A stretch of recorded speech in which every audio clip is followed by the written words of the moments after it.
Hello everyone, welcome to Geo Talk. I'm Raviraj from Patna University and you have been watching my videos today's on a topic of what do you mean by the solid solution and describe the crystallization of albite anorthite binary system with the help of neat test cases. Yes, अगर आप UPSC की तैयारी कर रहे हैं, BPSC की तैयारी कर रहे हैं या किसी भी कॉम्पिटिटिव एग्जाम की तैयारी कर रहे हैं, आईटी जैम की तैयारी कर रहे हैं, एमएससी में है, बीएससी में है, तो आपके लिए यह क्लास बहुत इंपॉर्टेंट है। अगर आप चैनल पर नए हैं तो चैनल को सब्सक्राइब जरूर कर लीजिए। आपको ज्योग्राफी एंड जियोलॉजी से रिलेटेड कंटेंट यहाँ पे आपको मिलेंगे रेगुलर बेसिस पे। तो चलिए स्टार्ट करते हैं और समझते हैं पॉइंट बाय पॉइंट कि सॉलिड सॉल्यूशन क्या होता है। What do you mean by the solid solution. उसके बाद बात करेंगे, फिर डायग्राम से डिस्कस करेंगे एल्बाइट एनोटाइट सिस्टम के बारे में, और उसके बाद फिर हम इसको कुछ एक्सप्लेनेशन है हमारे पास, उस एक्सप्लेनेशन को हम आपके सामने रखेंगे। ठीक है, तो चलिए स्टार्ट करते हैं। सबसे पहले समझते हैं कि what do you mean by solid solution.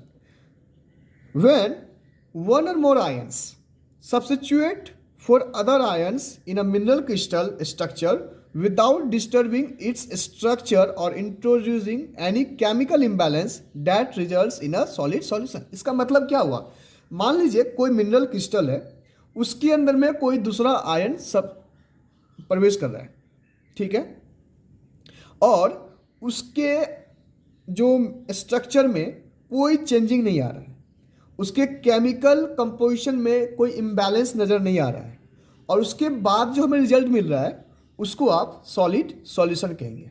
Clear हुआ। फिर से एक बार देख लेंगे इसको अच्छे से। किसी भी मिनरल क्रिस्टल में जब एक या एक से ज़्यादा आयन सब्स्टिट्यूट कर रहा है और उसके बावजूद भी उसके स्ट्रक्चर और केमिकल कंपोजिशन में कोई इम्बैलेंस हमें नज़र नहीं आता है, तो ऐसे रिजल्ट को हम सॉलिड सॉल्यूशन कहेंगे। जस्ट लाइक एग्जांपल में आप ओलिविन ले सकते हैं। अब हम लोग थोड़ा सा इस डायग्राम को देखेंगे और डायग्राम प्लस एक्सप्लेनेशन को साथ साथ लेके डिस्कस करेंगे। तो इस डायग्राम को पहले समझते हैं, यहाँ पे क्या क्या हुआ है। सबसे पहले इस जगह पे आप जो देख रहे हैं, टेम्परेचर को यहाँ पे शो किया गया है वर्टिकल लाइन पे, एक्स एक्सिस हॉरिजॉन्टल लाइन पे आपको वेट परसेंटेज ऑफ कंपोजिशन को शो किया गया है। आप इस साइड जो देख रहे हैं ये वाला लाइन, ये वाला, ये जो आप देख रहे हैं एक तरह से बना हुआ, इस दो कर्व के बीच में जो दिखाया गया है सॉलिड प्लस लिक्विड फेज को दिखाया गया है। ये आपका सिर्फ लिक्विड फेज है, ये वाला लाइन जो एरिया है, और ये वाला जो एरिया है पूरा आपका सॉलिड फेज है। ठीक है, मतलब यहाँ पे टोटल जो भी मिनरल्स हैं वो सॉलिडिफाइड है। यहाँ पे लिक्विड स्टेज में है और यहाँ दोनों स्टेज में है। ठीक है, और आप ये जो लाइन देख रहे हैं ये लिया गया है बल्क कंपोजिशन। कितना पे लिया गया है, जहाँ पे एल्बाइट 50% है और एनोथाइट भी 50% है। आगे देखते हैं, ये जो देख रहे हैं आप इस तरह का स्ट्रक्चर, इसको कहते हैं फल्क्रम, और इसको शो इसलिए दिया गया है, इसका भी कुछ रीजन है वो बताएंगे हम आपको। एक चीज़ देखिएगा ध्यान से, एनोथाइट इस जगह पे 100% है, मतलब एनोथाइट प्योर है, राइट।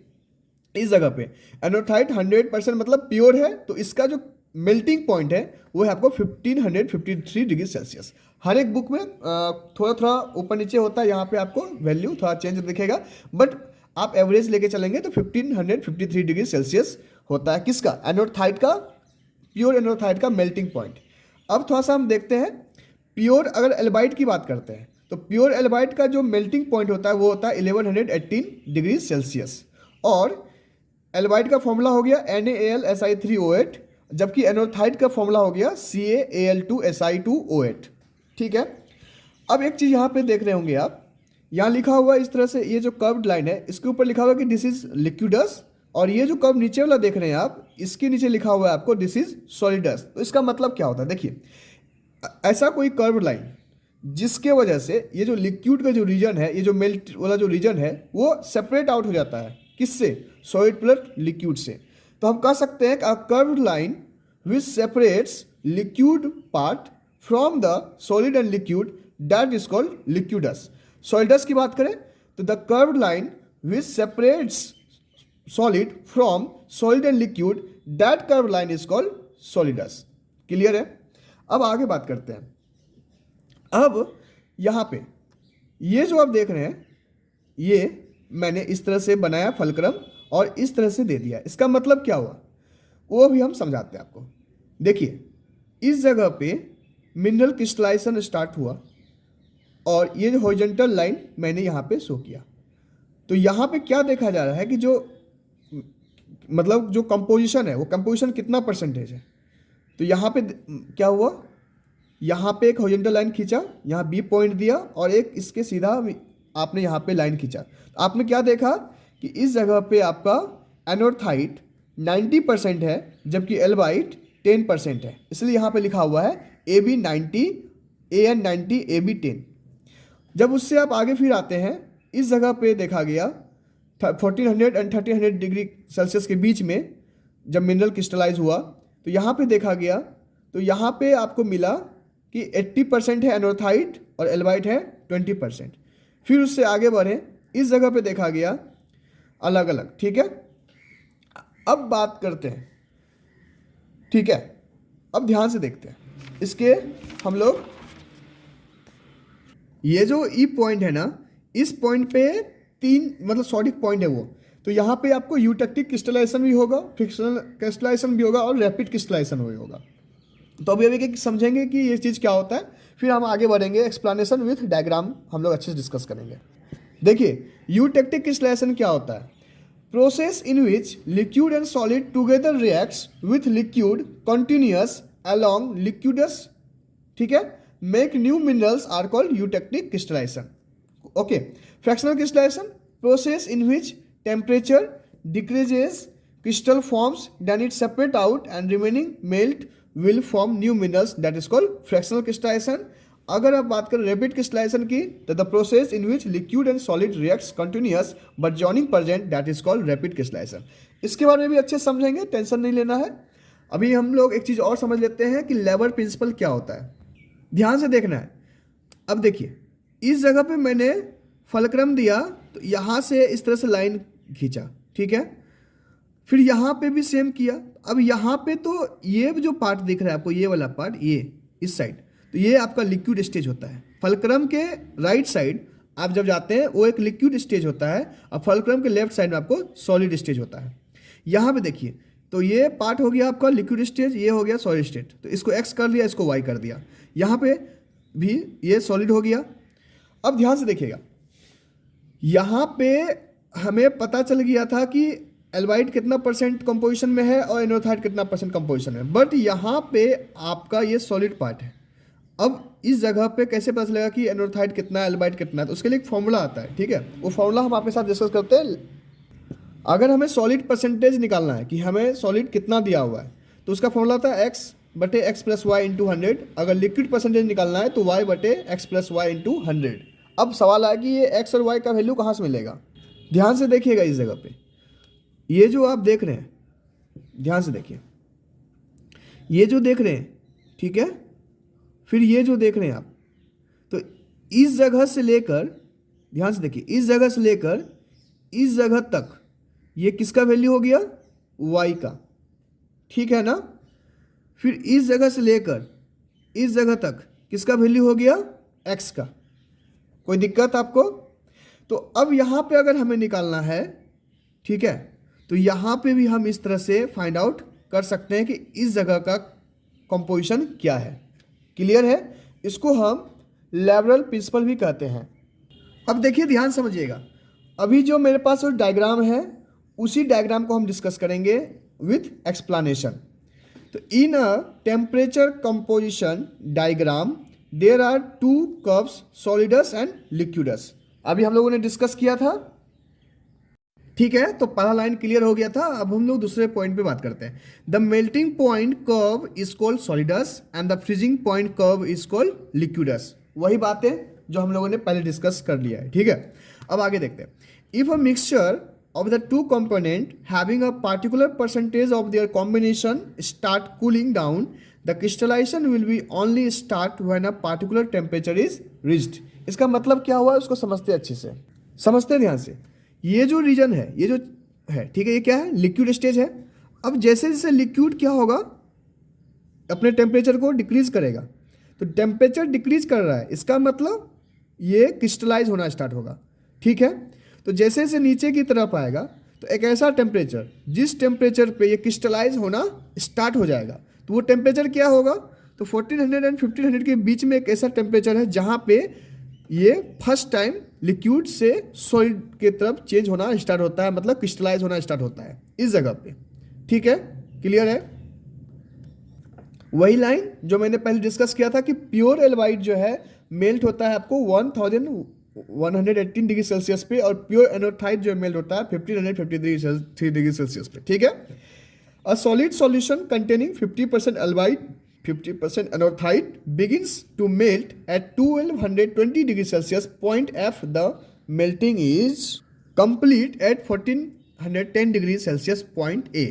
अब ध्यान से देखते हैं, ये जो अभी हम लोगों ने लाइन पढ़ा उसमें क्या कह रहा है? कह रहा है कि अगर एल्बाइट 50% है, एनोथाइट 50% है, तो वो कहाँ, इस F वाले पॉइंट पे जाके क्या होता है, आपका मेल्ट होना स्टार्ट हो जाता है। और ये लास्ट कहाँ तक मेल्ट होगा? ए पॉइंट तक मेल्ट होगा। और यहाँ पे जो टेम्परेचर वो कितना है? 1410 डिग्री सेल्सियस, और यहाँ पे कितना था? 1220 डिग्री सेल्सियस। क्लियर है? ओके, ये आपका सेंटेंस कंप्लीट। अब देखिए, we will now trace the composition history of composition X which is albite 50%, anorthite 50%. Composition X is completely liquid above the liquidus. Of course जो लिक्विड के एबव अगर वो फिर जाना स्टार्ट करेगा तो लिक्विडस स्टेज में चला जाएगा। ठीक है, अभी हम लोगों ने डिस्कस किया। Cooling to the liquidus at point results in the crystallization of a small amount of plagioclase solid solution. देखिएगा ध्यान से, अभी डायग्राम के थ्रू समझाते हैं। देखिए क्या बोल रहा है कि अगर लिक्विडस पॉइंट पे अगर वो क्रिस्टलाइज हुआ तो वहाँ पे बहुत कम मात्रा में, स्मॉल मात्रा में प्लेजियोक्लेस सॉलिड सॉल्यूशन बनेगा, मतलब प्लेजियोक्लेस का वहाँ पे फॉर्मेशन होगा। ठीक है। और एक चीज़ ध्यान दीजिएगा, ये जो ऊपर वाला जो पॉइंट देख रहे हैं, ये जो आप इसके ऊपर जो देख रहे हैं ये वाला, यहाँ पर आपको ये लिक्विड स्टेज है, और ये जो नीचे देख रहे हैं आप ये वाला पॉइंट, ये रीजन आप ये सॉलिड स्टेज में है। ठीक है, वो कैसे है वो हम आपको आगे क्लियर करेंगे। अब देखिए ध्यान से, the composition of this plagioclase can be found by drawing an isotherm line of constant temperature, a horizontal line in this diagram. इसका मतलब क्या होता है, फिर से डायग्राम पे जाके समझते हैं। अब देखिए ध्यान से, ये बोल रहा है कि प्लेजियोक्लेस का कितना कंपोजिशन है उसको कैसे फाइंड आउट करेंगे। तो कंपोजिशन को फाइंड आउट करने के लिए क्या करना पड़ता है, एक हॉरिजॉन्टल लाइन को हमें ये करना पड़ता है, आगे बढ़ाना पड़ता है। तो यहाँ से हॉरिजॉन्टल लाइन किधर बढ़ा, इस साइड, यहाँ से इस साइड। तो यहाँ से फिर मैंने एक वर्टिकल लाइन खींचा है, फिर यहाँ से भी वर्टिकल लाइन खींचा है। तो यहाँ से मुझे पता चलता है किसके बारे में, प्लेजियोक्लेस का कंपोजिशन के बारे में, कि हाँ किस मात्रा में वो क्रिस्टलाइज हो रहा है, तो किसमें कितना परसेंटेज कंपोजिशन ऐड हो रहा है। ठीक है, तो ये था आपका आइसोथर्म। आइसोथर्म मतलब line of constant, line of constant मतलब जहाँ टेम्परेचर कांस्टेंट हो जाए। ठीक है, और एक हॉरिजॉन्टल लाइन। ठीक है, अब देखिए ध्यान से, through the temperature 1410 degree Celsius where this isotherm intersect the solidus at point B, the composition of the solid can be found by drawing a vertical line to the base of the diagram. ध्यान समझिएगा, फिर से जाते हैं diagram के ऊपर। 1410 degree Celsius का है, यहाँ है, यहाँ पे देखिए ए जो है आपका क्रिस्टलाइज हुआ है, और इसके हॉरिजॉन्टल में हम एक आइसोथर्म लाइन, मतलब लाइन ऑफ कांस्टेंट टेम्परेचर हम स्केल ड्रॉ करते हैं, और उसको हम यहाँ पे एक वर्टिकल लाइन ड्रॉ करते हैं, और इससे ये आइडेंटिफाई लगाते हैं कि जो केमिकल कंपोजिशन बना है उसमें कितना परसेंटेज कौन कौन है। ठीक है, तो यहाँ पे वही कह रहा है ये लाइन में कि the through the temperature 1410 degree Celsius where this isotherm intersect the solidus. यहाँ पे आप देखिए ये इस पॉइंट पे इंटरसेक्ट किया है और यहाँ पे मिलाया गया है इसको। The composition of solid can be found by drawing a vertical line to the base of the diagram. आप देख सकते हैं ध्यान से, एक वर्टिकल लाइन ड्रॉ किया गया है और उसके माध्यम से हमें पता चल रहा है कि कितना कंपोजिशन है। अब आगे, Thus it's seen that the first crystal precipitated from composition X will have the composition AB 10 AN 90। तो यहाँ से हमें क्या पता चला कि जो पहला क्रिस्टलाइजेशन हुआ उसमें एनोथाइट का मात्रा कितना परसेंट है, 90%, और एल्बाइट का मात्रा कितना है, 10%। अगर कोई भी पूछेंगे आपसे क्वेश्चन कि फर्स्ट टाइम जो प्रिसिपिटेट हुआ, फर्स्ट क्रिस्टल जो प्रिसिपिटेट हुआ उसमें कौन कितना परसेंटेज है, तो आप बता सकते हैं। क्लियर है? चलिए अब आप नेक्स्ट लाइन चलते हैं।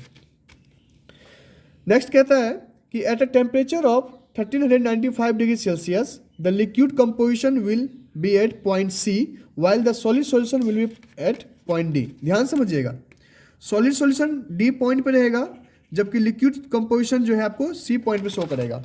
ये देखिए यहाँ पे 1300 एंड 1400 के बीच में 1395 डिग्री सेल्सियस पे यहाँ पे आपको शो कर रहा है क्या, लिक्विड सॉल्यूशन, और इस जगह पे आने के बाद क्या शो कर रहा है, सॉलिड सॉल्यूशन। ठीक है, तो ये चीज़ आपको क्लियर हो गया होगा। ओके, अब आगे देखते हैं। Crystallisation proceeds until a temperature of about 1220 degrees Celsius, at which point the last remaining liquid will have a composition at E and the solid will have a composition equal to the original starting composition at point F। अब ध्यान समझिएगा उस line का मतलब, ये जो E point देख रहे हैं यहाँ पे, अब ये लास्ट लिक्विड सॉल्यूशन बचा और इसका लास्ट क्रिस्टलाइजेशन कहाँ पे हो रहा है, 1220 डिग्री सेल्सियस पे हो रहा है। यहाँ पे सॉलिड सॉल्यूशन का मात्रा बढ़ जाता है और इस जगह पे लिक्विड सॉल्यूशन की मात्रा धीरे धीरे घटना स्टार्ट हो जाता है, और यहाँ पे आप सॉलिड सॉल्यूशन को देख सकते हैं। दूसरा, उसके बाद क्या कहता है, at this point all of the liquid will be consumed and the final crystalline product will have the composition AB 50 AB AN 50। ठीक है, आगे, during crystallization the proportion of the solid continually increases while that of the liquid continually increases।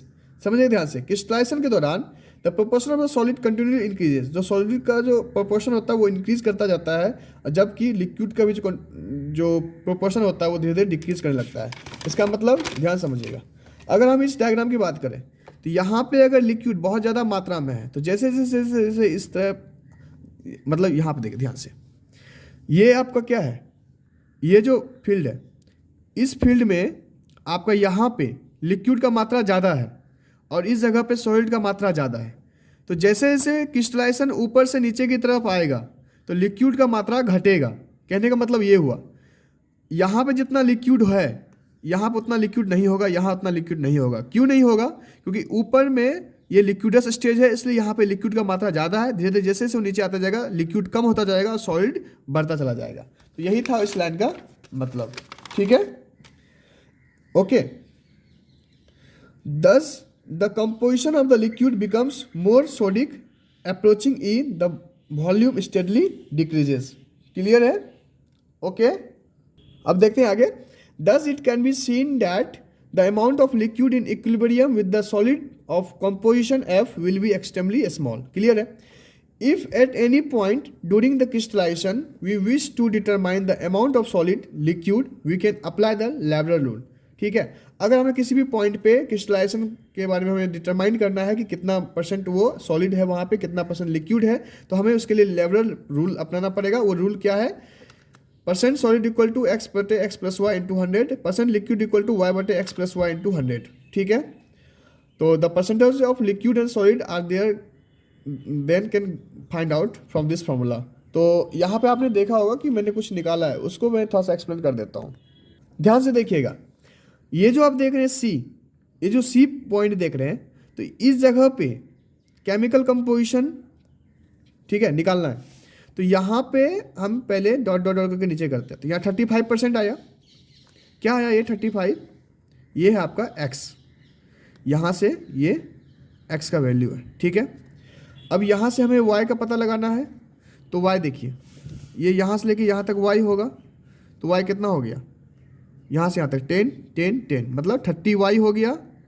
और यहाँ से यहाँ तक ये कितना है? यहाँ पे 35 है, तो ये 35 हो गया। तो x मेरा कितना हो गया? 35।